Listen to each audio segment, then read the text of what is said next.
এই যে ভক্তি যোগের যে সোশ্যাল ইম্প্যাক্ট, এটাকে বলি আমরা সোশ্যাল ইম্প্যাক্ট, যদি বুঝতে হয় তাহলে আমি বলবো এর সবচেয়ে বড় দুটো এক্সাম্পল হচ্ছে, এক হচ্ছে মণিপুর, যেখানে সবাই সবসময় দেখবেন তিলক পরে আছে, ঠিক আছে, মণিপুরের পুরো স্টেটের কালচারটা বৈষ্ণবিজম দিয়ে ইনফ্লুয়েন্সড, সেটাও কিন্তু গৌড়ীয় বৈষ্ণব থেকে এসছে।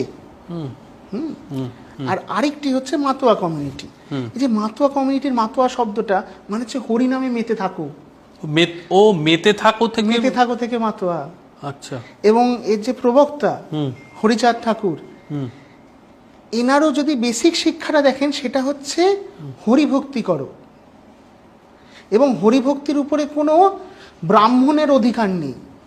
তো এই যে হরিচাঁদ ঠাকুর তাদের যে কমিউনিটিকে ব্রাহ্মণরা যে সরিয়ে রাখছে, দূর করে রাখছে, সেটা ব্রেক করা একটা বড় জায়গা হচ্ছে এটা, যে হরিনামে তুমি যদি মেতে থাকো তাহলে অন্য পূজা অর্চনা তোমার প্রয়োজন নেই।